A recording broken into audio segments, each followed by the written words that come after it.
The Sweet Hereafter is a 1997 drama film directed by Egoyan and based on the novel by Russell Banks. It is set in a small town in British Columbia where a school bus accident results in the deaths of 14 children. The grieving parents are approached by an opportunistic lawyer named Mitchell Stevens, played by Ian Holmes, who is haunted by a dysfunctional relationship with his own daughter. The film employs a non-linear narrative, rotating between a variety of different perspectives, both before and after the accident. This, combined with the medieval-inspired score and allusions to the parable of the Pied Piper of Hamelin, gives the film a mystical, ethereal quality. I found myself very moved by this film, especially the heartbroken performances of Holmes and also Sarah Polley, who plays one of the few surviving children of the crash. At its core, The Sweet Hereafter is about grief and how it transforms people and communities. What I found especially unique was the ambiguity of the characters and their journeys. These aren't heroes who triumph over adversity. They're just everyday people trying to make sense of a senseless tragedy. And this unresolved sense makes it all the more powerful. And it kept my mind returning to the film long I after the really credits enjoyed had this rolled. movie. I literally started Hereafter. crying like 20 minutes into the movie, when they did the first flashback with, little boy Bear, because I was like, "Oh, he's gonna die. This is really sad." Um, yeah, I thought the use of the music in this movie was, like, really good. Was I loved the whole, like, medieval Mm, soundtrack and the tie into the Pied Piper and everything. I loved of that, and the scenery was gorgeous, all the scenes of them driving through the mountains in the winter. Just the setting, I love settings where it's like this isn't like a new trope of like, something bad happens in a quiet mountain town and how is the town gonna deal with it? I really mm, like that, setting for movies. I thought it was a good decision to change it from, Texas where the actual accident happened. The only thing I didn't like about this movie was I felt like the ending was, like, really unresolved, in my opinion. I didn't read the book, but I think it's a mm, bit more explained why I think her name is Nicole, why she does what she does. mm. I, like, can infer, but it was just kind of confusing to me, and I wasn't really expecting it to just end basically right after that. Then I found, Ian Holmes's character to be like I couldn't tell if they were trying to humanize him or if he was still supposed to be kind of like an ambulance chasing lawyer who's here for the money because they were like, "Oh, but he also has, like, a daughter who's a drug addict, and it's very sad," and stuff like that. So I couldn't really get feel on how I felt about Mm. his character, but overall, I liked the movie a lot. I found the film to be quite depressing.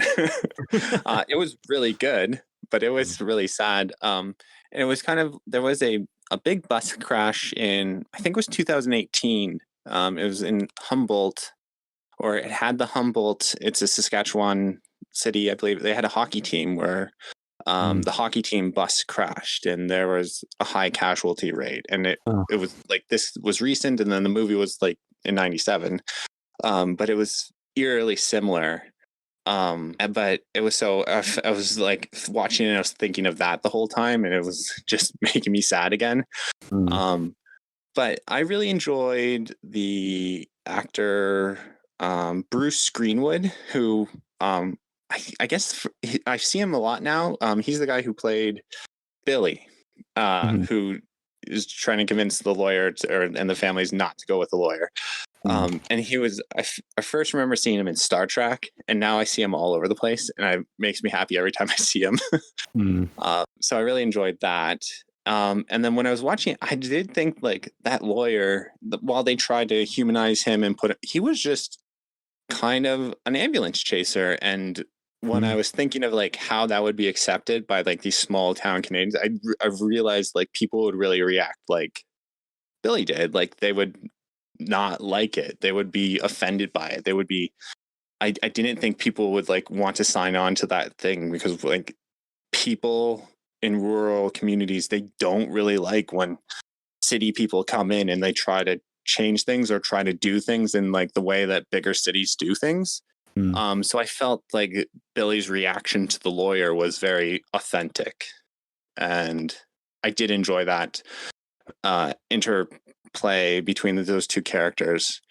But yeah, I did, when I was watching it, I'm just like, oh my goodness, this is so devastating. This is so devastating. Those poor parents. But it was really beautifully shot. It was really well acted. I really enjoyed Ian Holm as the lawyer. He was really good. I liked how he dealt with his daughter, and like that relationship was a little bit fleshed out. But he did come across to me as like a little greedy with this situation, and that maybe was the point. And then like that was I felt like he's the villain of the movie in terms of watching it when I was in, which I was enjoying it. And that it was neat because this was actually, you could get it for free on CBC, so that was kind of fun. I agree with you. He is a sort of villainous in his motivations, it seems.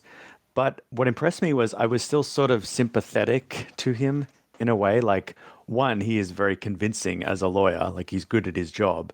And two, the sort of heartbreak he has with his daughter, I think, humanizes him a lot. But that doesn't, justify any of the things he's doing. He is exploiting these people's pain for his own benefit and not really helping them, or sort of pretending to help them, but really just helping himself.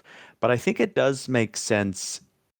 I think it apparently comes across more in the novel, but even here in the film, the idea, I guess, is that this is a rural town. These people are struggling. They're poor and working class people.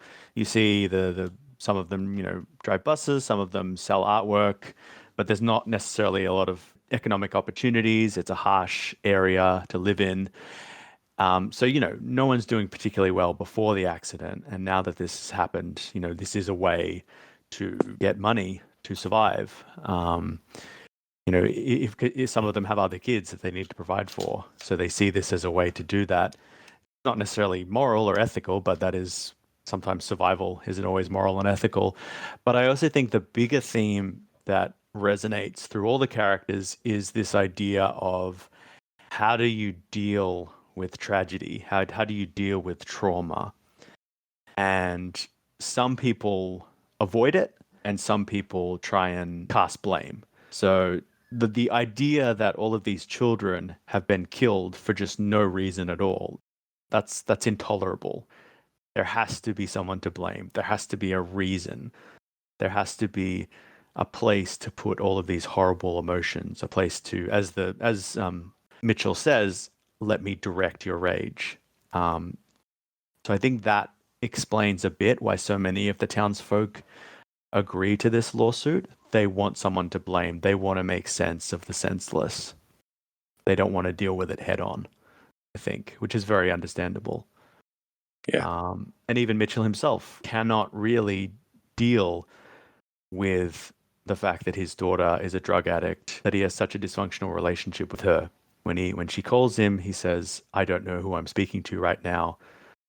When his daughter's friend is talking to him on the plane, he has to get up several times and go compose himself because it is just so hard to accept that reality.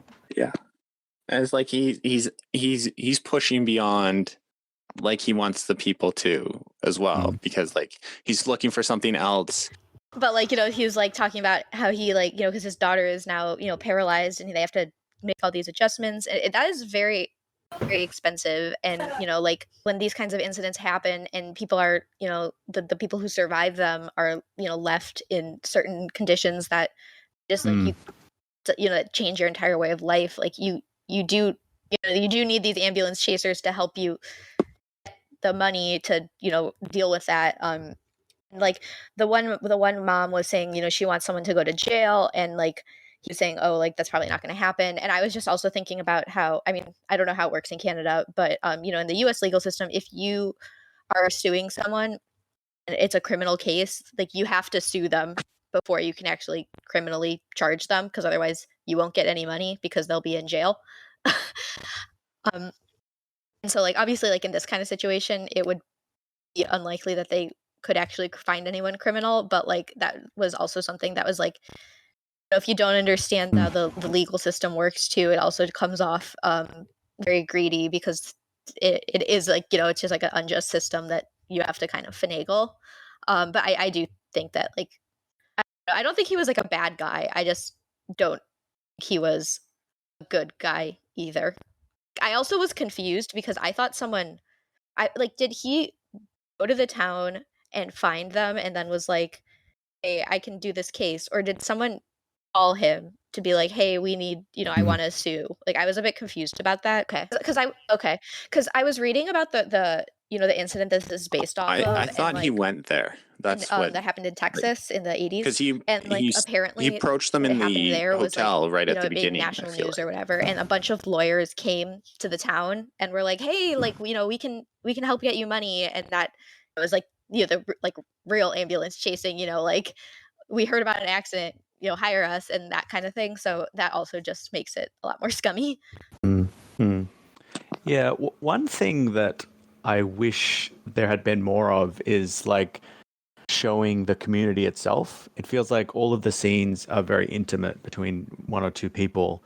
But I feel like it's not necessarily, we don't really get a sense in which the community has broken apart and fragmented. And the description that Billy has towards the end of the film, where people are at each other's throats, no one's trusting each other, lawyers are suing lawyers. I feel like that wasn't really conveyed, and I wish it had been. Because Billy's heartbreak, along with the deaths of his children, is that this community that he loved, he feels like that's slipping away. And I feel like that wasn't really conveyed in the film, and I wish it had been. I Like did maybe think even though just that it like a was shot of, did like just a the really scene at good the job of beginning like and the end of trying some of to the make it kind of residents like in what the actually local pub happened, or something because like for that most of talking. the movie I thought that I think it's Billy, he's uh the twins dad, right? Yeah, so I because he was talking about how he's like, "Oh, I serviced the truck, like or the bus, there was nothing wrong with it." And I was like, "Oh, he do something wrong? Like, is it his fault?" And then Mm, and it's like answer I assume is like it was nobody's fault, like really, because like there isn't really a case there in general. Also, mm, like that guy was trying to be like, we'll find something, but I don't really think they would have anyway. But it was kind of being like, oh, what actually happened, that kind of thing. mm. I was so confused. They were Until jumping halfway through the back film. and forth, but like I thought that Nicole was Ian Holmes's daughter for a really long time, and that was like a younger him, and I was so confused. And then Mm. they show the scene where Cole is like having sex with her dad, and I couldn't figure out I who did it too. was. I was like, is that her dad? And then like I was like, is it Yeah. not her dad? Like who are I like got introduced to so many characters so fast that I was like what's happening, and then like it was never touched on again. So then I was like, did I make that up? I was like very confused. Mm. Yeah, I could see how it could be confusing. And it did sort of add this mystery element, like they're trying to figure out what actually caused this bus crash. So you're trying to piece things together. And in the end, it turns out nothing caused it per se. It was just an accident. Just Um, bad conditions. yeah. But We get those here in Canada sometimes in the winter. I think that kind of speaks to the theme of the movie, that all of these characters are searching for a meaning to something that has no meaning, that Mhm. their lives were just ripped apart just for bad luck, which is a hard thing to face. Like, how do you go on after that? I think maybe Billy says it, a town without children has no future. How do you go on when your children are gone? And it implies this kind of disruption of time, like the idea of children dying before parents. That doesn't make sense. That's not a logical chronology. And also, I think the effect of trauma, like trauma doesn't make sense. Like when something traumatic happens, you can get flashbacks, years after it happens. And it just, it sort of, I think it scrambles your brain a bit. So I think that kind of adds to that sense of confusion and shock that you're jumping back and forth between different points in time.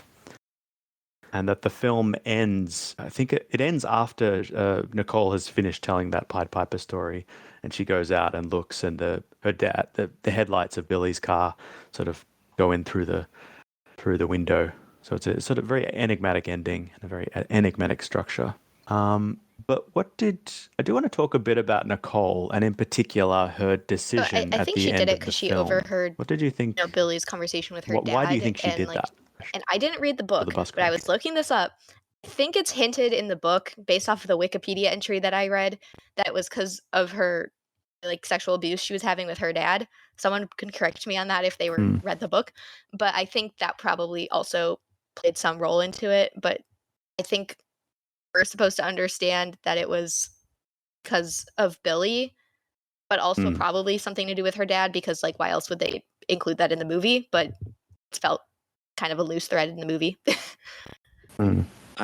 I might be putting my own perspective on it here, but I also felt like watching her that she kind of like realized that if she went along with this, then this was going to be the story for her the next couple of years, and that's not the story she wanted to tell her, like have continue going on with. So she wanted to start something new. Like she was more ready to accept the tragedy than her parents were, who were like wanted, or they had different motives as well. Like they were looking for money. Where she like, I felt like when she was looking at it, she's like, I want this to be over with in many ways. But that might just be me putting my own feelings into her place. No, I would agree with that. I think you see her listening to Billy and her parents' conversation, and Billy sort of passionately arguing how this is going to destroy the town and this is wrong. This is not how we do things. I think she was convinced by that and the fact that this is the wrong thing to do. This is not going to fix things. This is not going to heal wounds. But there's also a line towards the end where Mitchell says something like, only she knows why she did it, or something like that. And I think the hidden subtext is, it's about her relationship with her father and the fact that she was being abused, and that, she's been put on trial, or she's been put through a deposition to talk about a public trauma, the bus accident, but she's kind of going through her own private trauma and her own private grief, coming to grips with what her father did to her. And it seems like she wasn't really understanding that until after the accident, when she was in the wheelchair and her life had kind of changed so dramatically. And there was a few moments like where she says, can you put some locks on my door? Like implying like she was frightened of her father. Mm-hmm. And even when she's talking, when she's in the deposition, some of her lines seem to imply that she's afraid of him. Like she says, I remember feeling afraid. And then she looks at her father, and then she said, afraid of the bus going so fast. But I think she's coming to grips with the fear she has of her father, and this realization that she was being used by him for sexual purposes and is now being used by him for financial purposes. So maybe that lie was a way to like take back control of her life, or reassert control of her own life and her own body. But it is, it's ambiguous, and I think there's a lot of different interpretations you can take from that decision. And I like that about the film. I like that it's not really clear. It's very un-Hollywood in that sense. There's no heroes. There's no villains. The horrible father is never brought to justice. Mitchell never, I felt so bad for that saves his woman on the daughter from plane drug when addiction. he was just like, It's kind of like so life goes on. uncomfortable. I was like, dude, Yeah. that's not what she asked about. Yeah. There was a couple of moments I almost teared up, like the bit where the daughter is on the phone the second time and she's talking about how she's got HIV, and there's a flash of Mitchell holding the knife over his like baby daughter, and that like, I've got a baby daughter, and that just hit me in the feels so hard. Like, one, the fact that you were willing to do anything for your child, but two, the fact that at a certain stage you're not going to be able to protect your child or your daughter. Like, I don't know, that's really intense. And also when Mitchell breaks up with that woman that he's having that fling with, that was so sad. I had to stop eating because I was like, I know I'm gonna cry. I cannot eat while I cry. Then I started crying. It was so sad. I know. And that little boy who's afraid to get on the bus, and Nicole says, "You can sit next to me." I'm like, "Oh God, no! Why?" Yes, this movie and like I Killed My Mother did not paint the future parenting prospects very rosy. Watching them, Yeah, it was like bad things can happen to your kids, and then you have to deal with it. That was not happening. Yeah, it's scary. Like, you pour all your love into this person, and then you can't protect him after a certain time. driving a school bus on those mountains, like even when they were like, oh, always goes 50 miles an hour, I was like, 50 in the winter on those mountains, like I would never. I could never. I can't even fathom that amount of snow. Like I've seen snow like a couple of times I in my did. life, but never that much. Oh gosh. The movie Speaking is of based that, off that of was an the one thing American that was book, weird so about the they changed movie. it to Canada. They kept But using wow, I miles. can't believe We do I not live use in miles in Canada, Canada. and We I use change my kilometers. car when I Oh. drive Kilometers into per Canada hour to be in in kilometers. terms of Fake car Canadian speed. movie. Fake. Yeah. Yeah. The I don't Sweet think I'm ever Hereafter? going to rewatch it because it was very sad. But I liked it, yeah.